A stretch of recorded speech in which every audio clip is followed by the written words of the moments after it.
Welcome to the show. I'm Jason Whitlock, and I'll tell you why the people talking about boycotting the NFL over Colin Kaepernick are way out of line. And I'm Colin Cowherd, and I'll tell you why Floyd Mayweather is getting more desperate by the hour. Speak for yourself starts right now on a Thursday. Hey, can't wait for August 26th to get here so he can get that over with. Get paid. Check. All right, hello and welcome. We're joined today by Super Bowl champ Eric Davis and the founder of the Big League, Jason McIntyre. Let's start with Floyd Mayweather and Conor McGregor. The Nevada State Athletic Commission has agreed to entertain a request from both camps that the fighters be allowed to use 8-ounce gloves instead of the 10-ounce gloves normally required in their weight class. Conor has long complained about the size of the boxing gloves, which are much larger than those in MMA. And apparently Floyd caved. Cowherd, are you surprised Floyd would agree to this? No, because he's desperate because the fight's not selling. And this is why in the last 2 days he said, I'm old and beatable. I'm going to now make it a barroom brawl in the middle of the ring, and I'm going to shrink gloves. Here's a guy, for his entire career, was my way or the highway. No flexibility. I won't fight Pacquiao unless there's a blood test. Now in a week. You know why? Because he's got a cut of this purse, and it isn't selling on pay-per-view. And I know this for a fact. They're not selling tickets at all. Look, I'm from the Midwest. I don't think fight fans, casual fans, anybody in middle America, oh, they're going to 8-ounce gloves. This is more interesting. I don't know if this is working. If that's Floyd's plan, I don't think most people know or care. Look, I think the reason the fight's not selling in the arena is because the tickets are overpriced. Yes. Everybody knows this fight is a sham and a scam. They're planning parties in their home. It's a nice little circus act you can watch from home. Then why would you do this? $4,000 and $5,000 to watch in person, no dice. There has to be a reason. To give you something else to talk about, yesterday I was asked something about the fight. Do I think that people are starting to lose interest in it? And I was like, oh, I had forgotten that the fight was going on. They came out the box and you had all the press conferences and it was a lot of hype. And it was like, okay. And then that stopped and I forgot about the fight. So Floyd is doing this. Look, we're talking about it. They're trying to drum up more interest. They're trying to get the purse up, get people to show up for it.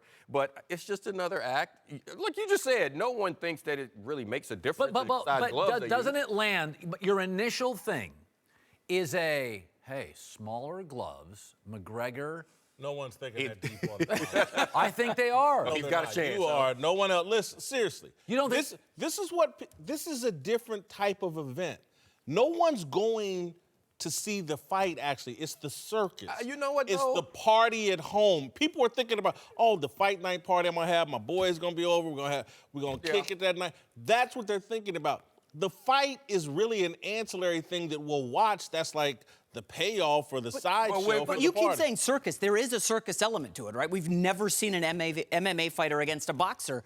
And, guys, I keep coming back to it. I think the trash talk has gotten to Mayweather. He's trash talked everybody throughout his career, and here he is on the eve of the fight. Oh, yeah, I'll do the gloves. You know, I've got to prove to my critics that I am tough. I can knock somebody out. He hasn't knocked anybody out since 2011.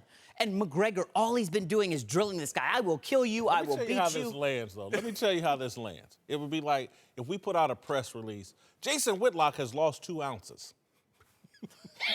No one cares. I'm just telling you, this change in gloves, I just don't think it resonates with people. Fight people, yes, but you got to be hardcore. Like Colin just said, it's one of those things that make you think, well, even at the party, I got my boys all over. Well, maybe he has a chance to land the shot with this smaller glove, and if nothing else, the fight goes a little longer. And I heard you on your radio show talk about this, and you know, you made some great points. But again, Colin, this is a guy who's known as a defensive, boring fighter.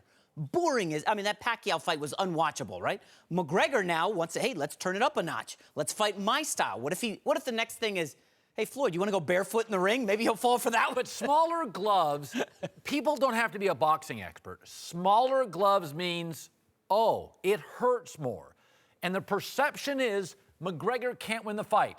But if he landed a punch with a smaller glove, it's closer to a fist. Okay, let me explain this to you in a way you would understand. Okay, has the line moved in Vegas? The smaller gloves, we got to reduce the line. No, it hasn't. Because smart money moves the fight line, and the smart money's all in on Mayweather. Look, I will buy what you're talking about, and there is a chance that Floyd is trying to drum up interest.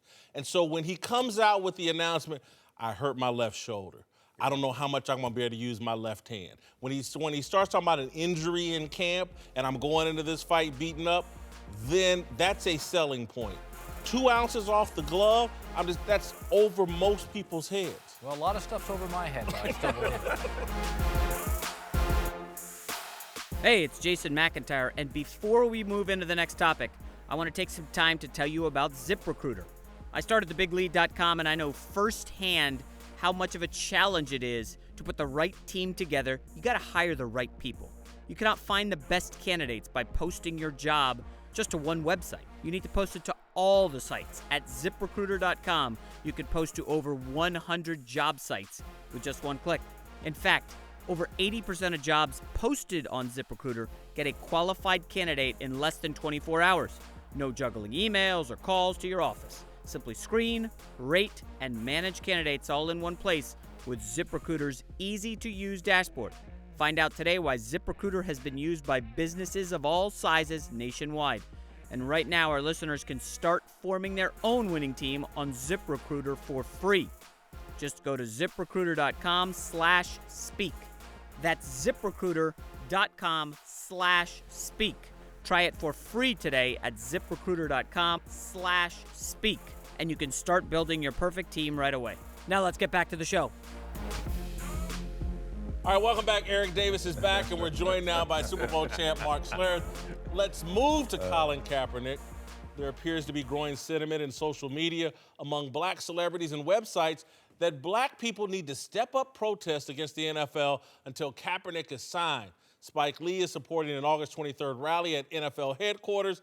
Comedian D.L. Hughley says he's personally boycotting the league, and a Change.org petition calling for a wider boycott already has over 150,000 signatures. I think this would be a huge mistake. I don't get this. Football is an industry that is, the NFL, college football, dominated by African Americans. 70% of the NFL, African American, making millions of dollars. Why are we trying to go to war with the one industry that is working for us? That's not saying the NFL is flawless, because it's not. But it's an industry that's working for us. Hollywood, an industry that's not working for us. Go boycott that. Tear it down. 70% of the acting workforce isn't African American. Go protest Facebook or Google. The NFL, because of Colin Kaepernick? I'm gonna give you a Hollywood analogy that you may like, Cowherd. Kirk Cameron was the star of Growing Pains, Yes. Matt Seaver. He got blackballed by Hollywood. Did you protest? Did white people come out and say, oh my God, Kirk Cameron's been blackballed, we gotta protest Hollywood? No, because Hollywood's very good for white people, and they're not going to burn Hollywood down over Kirk Cameron. Well, I would say this. I'm okay with boycotting, but I can boycott your boycott. And if you're an actor and you boycott the NFL, then I'll boycott your crappy movie. And so I am for protests and boycotting, and I have a right to protest your products and consume your products. And, you know, Scott Baio boycotted Nordstrom's. They're still selling very expensive shoes. And so I'm for boycotts, I'm for protests. I think it's part of our tapestry. It's really important. But this is my libertarian side, let the market play out. And if a comedian says I'm boycotting, then you know what? There'll be people who love the NFL that say I'm not gonna go to that funny guy's show. So I'm not uncomfortable with this discomfort in boycotts. There was a petition when I first started at my other place 12 years ago. I replaced Tony Kornheiser. And for like a year, got up to like 20,000 signatures. I was a part of that boycott. Yeah. But you know what? In the end, people in the company I worked for at the time were like, man, that's a lot of attention. It actually helped me. You know, they were like, wow, he's polarized. You know what's interesting to me is, and you said it in your little piece there, you don't even know what you're looking at. Like the majority of people that are boycotting Colin Kaepernick really don't understand the NFL. They don't know what they're looking at. D.L. Hughley said until he gets a fair opportunity. How do you know he hasn't gotten an opportunity? How do you know he hasn't gotten an offer from Seattle and he said, you know what, I want to be a starter I don't accept that offer. I don't want to play for minimum wage. I think I deserve starter money. I don't know what the opportunity is. This show is called Speak for Yourself. I haven't heard Colin Kaepernick say one thing about what he wants, how he wants it. Does he want an opportunity to start? Does he want to be opportunity? Does he just want an opportunity to be a backup? I have no idea. So I don't know what's fair. And I'll tell you what, when 150,000 people that buy season tickets start boycotting the NFL, then we'll have something to talk about. When D.L. Hughley, who doesn't have season tickets, I'm assuming, who doesn't care about the National Football League, says I'm going to boycott it, nobody really gives a rip that works for the National Football League. How's it going to affect us? I don't know if DL has I don't either. or not, but he may. And do I think that he has the right to boycott? And I get what you're talking about as far as the industry and the number of blacks that it employs. But just because something employs something, does that mean that you can't speak out on something that you think is a flaw? I think that's a part of our rights as Americans. Just like PETA had an opportunity to boycott and the right to boycott when Michael Vick got back into the league. Right. Okay? Do I think it's going to stop the league? No. Do I have a problem with people saying that they're going to boycott because they see a flaw? No. That's what we're supposed to be able to do as Americans. Eric, my point, though, is flaw in the NFL. Let me say I'll give you that, even though I don't think Kaepernick's the flaw, but I'll give it to him. Again, you're burning down the industry that has treated black men the best. No, but hold on. But do you think that's what I'm saying? You and I do. That's what we disagree on. You're not going to burn down the industry. You're speaking out and you're bringing light to what you think is a flaw. That's what I think the protest is about, as opposed to trying to burn down the industry. You're not going to kill the monster. Boycott Facebook. It's a bigger monster than the NFL, and a black man can only get jobs there basically sweeping floors. Go protest that. I would be into that. Google, Facebook, places where black men can't get employed. Both know. I would be in full support of that. But you and I both know you won't get that support because that's not out there in everyone's face. That's the reason this is getting support is because it's in everyone's face. It's a part of popular culture. People are paying attention to it. What's happening in corporate America behind the closed doors you don't see. And we know that it's a microwave society. Well, we don't always have to do the ineffective, foolish thing. Sometimes we can correctly direct our animus or discomfort or express. Agreed. We can go at the right targets. If I was going to be protested, I would rather be protested by actors because they don't speak to the public. We don't vote. If we listened to actors, Trump would have had 9 votes. Good point. I mean, the last person I ever believe in is a guy who was a pirate 2 weeks ago. Yeah, but you know what? This is the thing right now when we talk about what's happening on the internet and constantly this entire offseason we've been talking about Cap and the support he's getting on the internet. Remember, you have a president right now, every single thing that he feels in the highest office in this land, everything that he feels or thinks, he tweets, okay? That's the world now. Okay, and so what you just described is we're following Trump's lead. Another mistake. Welcome back, Mark Schlereth, Eric Davis are back. Let's move to Charlotte, North Carolina, where Deshaun Watson looked great in his first NFL action last night against the Carolina Panthers. Watson has impressed a lot of people in camp so far, with Houston coach Bill O'Brien saying he's, quote, way ahead of any rookie quarterback I've ever coached. Colin, are you convinced Watson will succeed in the NFL after that game? Well, I'm convinced he's not terrified. Jared Goff looked terrified. I will say this about the NFL, and you can see it instantly. Some people just feel really comfortable in the room. And I still don't think Dak Prescott has the best arm, the best feet, the biggest guy. Boy, he looks comfortable. And I've watched a lot of football, and you can watch Joey Harrington's first game, and you're like, he doesn't feel comfortable. Listen, I was talking to an NFL scout last week at USC practice, and he said, man, quarterback's hard, and a lot of guys, they're talented, but they just don't like being in an NFL pocket. Like, I'm watching Deshaun, and he's just completely comfortable. Even when he failed, you're like, oh, that looks right. By the way, he's 6'2", 215. That's undersized by NFL standards. I never thought he looked small. Not one snap. I think you're right in terms of he looked good in the pocket. There's no question about it. The only thing that I didn't see last night and I didn't watch close was he threw to a lot of wide open receivers. Yes. Quarterbacks in this league have to throw people open from time to time. maybe 20% of the time of your completed passes. I didn't see any of that. I don't know if we saw it from Dak Prescott early either. But the things you're talking about are things that I saw in Carson Wentz early in the regular season. Yes. But I also saw Carson Wentz throw some people open. Again, I'm high on Deshaun Watson. I think he's their quarterback. I think he's going to be successful. But I want to see some more information.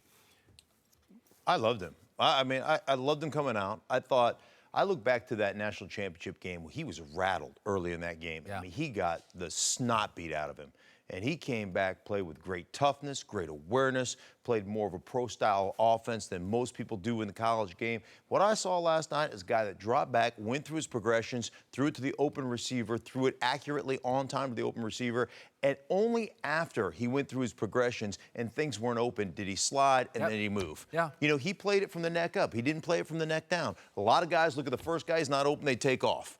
That's not what he did last night. So there's obviously some room for improvement. There were some balls that, placement-wise were a little bit behind receivers, but I also saw him sit a guy down in zone. He understood the difference between zone and man and sit him down so he didn't run into coverage. He did some nice things last night. He did do some nice things, and I'm definitely rooting for him. It's early. I'm with you on this one, Whit. It's just far too early to say he's the guy. And even listening to Bill O'Brien. I mean, Bill O'Brien tried to convince me that Ryan Mallett was this guy, and then he flipped his mind and said it was Hoyer, and then he went back to Mallett. So it's early. So right now, and I saw some good things, and even when you talk about the reads, they were moving the pocket, and they were running level routes, so everything was on one side of the field. They were making it simple for him, and what you want to see is, can a guy get that done? First preseason game, I can't tell you if you're a player. I can tell you if you can't play. Okay. Yes. And what he went out there and showed us that, okay, what you showed me, I'm learning. I can fix the open receivers that I'm missing, things like that. But he said he showed he could run an offense. With those legs, this is what Russell Wilson did. As Russell was figuring out the NFL pocket for 2 years, he avoided a lot of mayhem with those legs. There were a couple plays last night you just can't teach. Yeah. He just keeps his head downfield. He's moving around. He's like a lot of that stuff is it's really talent. And that half-field read you're talking about, 1, 2, high, low, 3, dump over the ball. He knew exactly where he was going. I like him. All right, Eric Davis is back, and we're now joined by Fox NFL and college football rules analyst Dean Blandino. Let's return to the National Football League. The league has long been interested in expanding the regular season to 18 games, but backed off in recent years after resistance from the players' union. Now Roger Goodell is criticizing the quality of play in the preseason, which some see as a sign the league might force the issue in the next CBA negotiations. Cowherd, should the NFL expand to 18 games? No, I don't like this, and they should eliminate the preseason. Listen, we've seen this with the NFL and domestic violence, a little bit of a blind spot. I think this is a little bit of a blind spot. The TV revenue is enormous. It's the #1 show on 5 networks. Listen, we all know the optics of preseason are bad. Players get hurt, not a lot of upside, stadiums are empty. If you keep telling me safety's the key, then you got to keep from also expanding simultaneously. Like, this to me feels like a blind spot. No, not to me at all. Hold on for a second, Dean. There's a way to expand. I would go to 20 games. Oh, why? I would go to 20 games and limit the players to participation in 16. We see it in all other sports. LeBron sits out games. Baseball, the pitchers pitch every 4 days. They don't play every game. I would play 20, limit the players to 16. Everybody makes more money. TV networks got better product. You haven't changed the safety issue at all. There is a way to play more games without requiring the players So Aaron to play more Rodgers games. takes a month off every year? No, he takes, It's tough, 4 it's games tough off. to compare to basketball or baseball when they're playing 162 games. Every game in the NFL counts so much. I think the issue, though, is really when you talk about player safety, it's a tough sell. We just changed the rule at overtime, right? We went from 15 to 10 minutes because we're worried about the number of snaps that players are playing, and now we're going to say, well, guess what? You're going to play an additional 2 more games at the end of the year. You can't tell me that. You're playing both sides of the fence there. No, I'm looking at you guys realize you already play an 18-game season, 19-game season, okay? The 49ers had a stretch in 14 years where 10 times they had to play 18 games. Because if you want to win a Super Bowl, yeah. okay, you got to do it. Sure. The New England Patriots, 10 times in the last 15 years, they've had to play 18 games. The Pittsburgh Steelers did it. Hold on, listen. The Pittsburgh Steelers, the Buffalo Bills, 4 years in a row. Okay, the Pittsburgh Steelers, the Cowboys had a 5-year stretch. And in between, the teams are still winning double-digit games, okay? You already have it. There's already a model out there. So, yes, you can expand to 18 games. You just throw in an extra bye week, just like you would have when you have to go into the playoffs like that. It's already there. Yeah, but don't sell me optically when we go into a courtroom that you deeply care about safety when you keep stretching. Hold on. Wait, hold on. But look, teams already do it. Look at the New England Patriots. They have gone to the last 5 AFC championships. Yeah, but you'll be adding now 2 more. But hold on. That's 18 games. So you can play it and guys can stay healthy. Brady didn't have to sit out either. He sat out 4 He last sat out year. because he had to. The other ones he played. It can happen. It can No happen. question. It's already happening. I'll tell you what, though, it's not going to happen unless something happens with the preseason. Yeah, they you go take hand in hand. Take 2 away from preseason. Because the Players Association isn't gonna just say, hey, we're gonna take 2 more games and add them to the end of the schedule, and the owners aren't gonna say we're gonna eliminate 2 preseason games without getting something But back. look at it from a collective bargaining agreement now, and for players, and you talk about the guaranteed money and all the things that you're after. Got a you negotiating have a negotiating tool, the extra games, you take away from the preseason. It's more television revenue for owners. Instead of 2 home games and 2 away games in the preseason, you make it a 1-and-1. It's there, and as far as the health aspect of it, as I said, it's already documented that you can survive this. You can look at teams in the history of the game that have already played 18 continuously. Okay, my first 6-7 years in the league, I played 18 games, 2 of those, all but 2 of those. Okay, I survived. Some players and teams are already doing it. Maybe it's unfair. The Patriots do it consistently. Yes. Maybe it's unfair to If them. you eliminated the preseason Yeah. right before it, the preseason's garbage. The optics are bad. The stadiums are empty. By the way, the preseason for all of us is this. But it's a But the necessary coaches, when you talk to evil. the football people and the coaches, they don't want to give up the preseason. Well, if I can have those snaps to evaluate my roster and it doesn't count, It's a necessary when we're evil. already limiting practice please. time. Okay, and I'll pad tell you time, this. Terrell Davis just went into the Hall of Fame.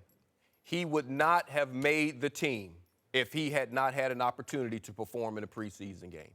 He was at the bottom of that roster, and that's what I'm saying. One of the greatest players in the history, preseason, an opportunity against another uniform gave him an opportunity to make a team. So that's what I'm saying. It's a You necessary had a nice evil. segment. Let's move. You just killed it. And what we just saw on TV was Colin flip. He started out against an 18-game schedule. Now he's like, I'll think about it. Welcome back. Mark Schlereth, Eric Davis are here. Let's move to college football, one of my favorites, where UCLA quarterback Josh Rosen's been criticized this week for saying football and school, they don't go together. Now his own coach, Jim Morris, says he's not surprised by the backlash. It's okay to have opinions. And as a 20-year-old, you're going to have opinions now that maybe you don't have when you're 22, 23, 30, 50, 60. But when you express these opinions, you create perceptions. You create controversy. There are those that will agree with you and those that won't agree with you. And you have to be willing to live with the consequences. All right, Whitlock, Rosen is considered a top NFL prospect. Are you concerned his strong opinions could scare off a team or two? I'm a little bit concerned, but I think when people go do the research on Josh Rosen, they're going to be surprised at what they find. Again, his parents have money. They're not super wealthy, but they have money. But Josh Rosen grew up playing in Snoop's football league. That's his background. His commitment to social justice issues goes all the way back to his high school days. He's not someone that was, and again, he's a kid, he likes to party, have a good time, but his commitment is authentic and it tracks through the years of what he's interested in. Do I think some NFL teams will be like, I'd rather have a quarterback who's totally just a football junkie? Yes. I do too. I do think this will be a bit of a red flag, but I'm going to defend Josh Rosen just because I know how authentic his point of view is. I think he's really important. When people said Michael Sam's a distraction, you're anti-gay. When you said Tebow was a distraction, you're anti-Christian. When you say Cap is a distraction, you're anti-black cause. I think Josh Rosen's a distraction. Am I anti-rich white dude? Sometimes the distraction's the distraction. Everybody that claims a football player's a distraction, the first thing the media does is think you're anti-cause. When you're just anti-distraction, I don't want my listen, Rosen's a distraction. I listened to the Jim Moore interview. He sounded pissed. He didn't want to be talking about it. He's got Texas A&M in 3 weeks. And I really felt, I do. Yeah, no, I think Tebow was a distraction. I think Kaepernick as a backup is a distraction. I think Rosen is a distraction to certain teams. Just because you think a player's a distraction, why do we always go to doubting the cause? Right. Sometimes the distraction just is a distraction. Okay. Now, if Tebow, you say Tebow was a distraction. I would never have brought him Well, up. it's because he wasn't a starter and he wasn't capable of playing at a higher level. Cap is a distraction because you just said it. He's a backup. He's not a starter. Newsworthy. So he's not playing at a high level. All of that dissipates if that quarterback can play at a high level. NFL, they don't care.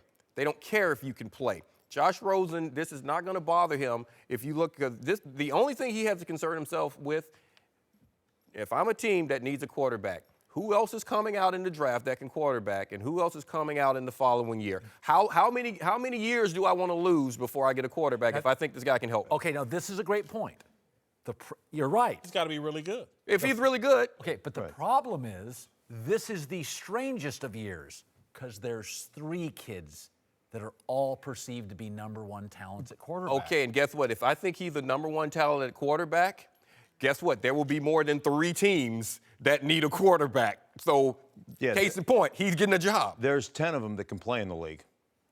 Honestly, there's 10 of them that can really play in the league. So there's a bunch of teams Coming up in this year's draft. No, 10 guys that can really play quarterback in the league. Period. Right at all times. Okay, yes. right now. So there's 22 teams that are really looking for a new quarterback.